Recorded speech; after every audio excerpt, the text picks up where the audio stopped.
தமிழர்களுக்கு வணக்கம்.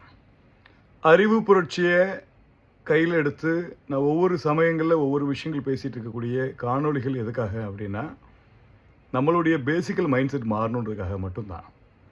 300 வருஷமாக அடிமையாக இருந்த தமிழர்கள், இந்தியர்கள், அவர்களுடைய வாழ்க்கை இந்த 75 வருஷங்களில் நம்பர் 1 கண்ட்ரியில் கொண்டு போய் நம்ம ரீச் ஆகிருக்கோமானா இல்லை. நம்மளுடைய வளர்ச்சி மற்ற நாடுகளை பார்க்கும்போது வளரும் நாடாக தான் இருக்குது. இதுக்கு ஒரே ஒரு காரணம் என்னன்னா, அடிப்படையான ஒரு காரணம் என்னன்னா மைண்ட் செட். நம்ம சின்ன வயசுலேருந்து படிக்கக்கூடிய பாடத்திட்டங்களில் நம்ம மிகப்பெரிய ஆளாக வளருவோம் நம்ம நினைப்போம், ஆனால் மறந்துடுவோம். எங்களுக்கு அவ்வளோதான் ஸ்டஃப் இருக்குது, எங்களுக்கு அவ்வளோதான் முடியுதுன்னு கூடிய இடத்துல இருக்குது. தமிழ்நாடு முழுக்க, இந்தியா முழுக்க சிஸ்டமேட்டிக் சிலபஸ், எஜுகேஷன் சிலபஸை ரொம்ப டஃப்பாக வேறு லெவலில் ஃபாரின் கண்ட்ரிஸ்க்கு ஈக்குவலாக கொண்டு வந்து நிப்பாட்டினோன்னா நம்மளுடைய வாழ்க்கை முறை மிகப்பெரிய வெற்றி பெறும். ஐசிஎஸ்சி, சிபிஎஸ்சி இந்த சிலபஸில் இருக்கக்கூடிய நுட்பங்கள் பிரெயினுடைய மைண்ட் செட்டை அவங்க மாற்றி காட்டுறாங்க. இந்த மைண்ட் செட்டுக்கான ஒரு புது எஜுகேஷனை, ஃபியூச்சரிஸ்டிக் எஜுகேஷனை தமிழ்நாடு முழுக்க கொண்டு வரணுன்றது என்னுடைய தாழ்மையான வேண்டுகோள்.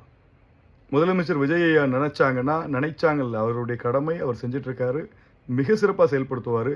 உலகத்திலே தமிழ்நாட்டுடைய எஜுகேஷன் தான் நம்பர் 1ன்றது கொண்டு வந்து நிப்பாட்ட சொல்லுங்கள். நம்ம வைக்கக்கூடிய கோரிக்கை என்ன அப்படின்னா, உலகத்தரமான கல்வியை இருக்கக்கூடிய அந்த கீழ்த்தட்டு மக்களும் பலன் பெறணும். எல்லா மக்களாலையுமே அந்த சிபிஎஸ்சி எஜுகேஷனை தொட முடியும்னு கூடிய நம்பிக்கை, உலகத்தரமான ஒரு எஜுகேஷனை கொண்டு வந்து நிப்பாட்டுவோம் நம்மளுடைய தாழ்மையான வேண்டுகோளை வைப்போம். இது செய்ய முடியுமா? கஷ்டமா? இந்த மக்களால் தாக்கு பிடிக்க முடியுமா? நீட்டே தாக்கு பிடிக்க முடியலையே, மனமுளைச்சல் ஆகிடுறாங்களே, தவறுகளில் போய் முடியுதே. புரிகிற மாதிரி நிதானப்படுத்தி சொல்லும்போது அவங்க புரிஞ்சுப்பாங்க. இன்றைக்கி இருக்க குழந்தைங்களுடைய மைண்ட் செட் வேறு லெவலில் இருக்குது. அவங்களால வெற்றியை காண முடியும்ன்றக்கூடிய நம்பிக்கையை பின்னாடி சப்போர்ட் பண்ண வேண்டியது நாம் தான். நான் இங்கே படிக்கல, லண்டனில் படிச்சிருப்பேன், நான் பெரிய ஆளாக இருப்பேனே அப்படின்ற ஒரு இடத்த தமிழ்நாட்டில் படித்தா தான் நம்பர் 1 ஆக முடியுன்ற இடத்த கொண்டு வந்து நிப்பாட்டுவோம். அப்போது தமிழ்நாட்டில் இருக்கக்கூடிய காலேஜும் ஹெவியாக உருவாக்கப்படும். உலகளாவிய கல்வியை தமிழ்நாட்டிலேருந்து கொண்டு வந்துட்டோம்னாலே எஜுகேஷன் செக்டர் மிகப்பெரிய நம்பர் 1 செக்டராக மாறிடும். தமிழ்நாட்டுக்கு போனால் எஜுகேஷன் நல்லா இருக்கும்னு ஒரு நம்பிக்கையை கொடுத்துட்டு இருக்குது, இன்றைக்குள்ளும் இருக்குது. ஆனால் மிகச்சிறந்ததாக கொண்டு வந்து நிப்பாட்ட முடியும்னு என்ன எடுத்து கொண்டு வந்துட்டோன்னா, உலகத்தில் இருக்கக்கூடிய படிக்கிற இளைஞர்கள் இந்தியாவுக்குள்ளே வருவாங்க, தமிழ்நாட்டுக்குள்ளே வருவாங்க. இந்தியாவுக்குள்ளே இருக்கிற அத்தனை ஸ்டேட் இளைஞர்களும் தமிழ்நாட்டுக்குள்ளே வருவாங்க. இந்த ஒரு விஷயத்தை இல்லைங்க, எங்களுக்கு தமிழில் தானே பாடத்திட்டம் நடத்த தெரியும், இங்கிலீஷில் எப்படி தெரியும்? இங்கிலீஷை மிகப்பெரிய அளவில் நம்ம கொண்டு போய் சேர்ப்போம். என்ன காரணம் கேட்டால், 180 கண்ட்ரிலுமே நம்ம லிங்க்அப் ஆகணும்னா இங்கிலீஷ் ஒரு மீடியமாக செயல்படுறோம். அதே சமயத்தில் தமிழில் ஒரு உணர்வாக கற்றுக்கணும்னு நினைக்கக்கூடிய ஃபாரின் இருக்கக்கூடிய எவ்வளோ பேர் தமிழ் கற்றுட்ருக்காங்க. தமிழ் புரட்சியும் கொண்டு வருவோம், அறிவு புரட்சி கொண்டு வருவோம், விஞ்ஞான புரட்சி கொண்டு வருவோம். எவல்யூஷன் ஆகிடுச்சு. 300 வருஷம், இன்னொரு 75 வருஷம், 375 வருஷமாக ஆகிடுச்சு. நம்மளை தொட்டவனை நம்ம திருப்பி தொட்டு காட்டணும் இல்லையா? உண்மை தானே? நம்மளை குனின்னு சொல்லி ஒருத்தன் அடிமைப்படுத்திருந்தான், அவன் முன்னாடி நம்ம நின்று காட்டிடுவோம்.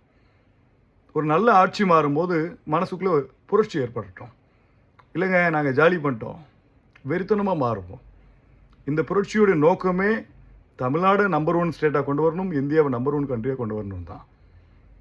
இதை என்னுடைய ஃப்ரீ டைமில் நான் பேச ஆரம்பிக்கிறேன். எனக்கும் நிறைய வேலைகள் இருக்குது. ஆனால் மக்கள்கிட்ட பேசக்கூடிய இந்த காணொலிகள் கமெண்ட்டில் ஏகப்பட்ட பேர் போட்டுட்ருக்காங்க, நான் பார்த்துக்கிட்டே இருக்கேன்.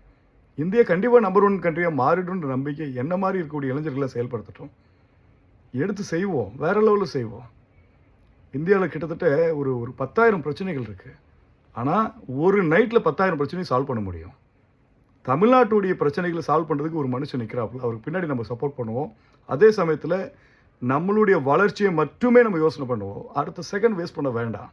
ஒவ்வொரு வினாடி பொழுதுகளுமே நம்மளுடைய வேலைகளையும் புரட்சிகளையும் திட்டங்களையும் எதிர்கால திட்டங்களையும் பிளானை எக்ஸிக்யூட் பண்ணிக்கிட்டே இருந்தாலே போதும். தமிழ்நாடு இஸ் பெஸ்ட் ஸ்டேட்டாக மாறிடும். உலகமே தமிழ்நாடு திரும்பி பார்க்க போகுது கொஞ்ச நாளில். முடியும், கண்டிப்பாக முடியும் நம்மளால். நன்றி.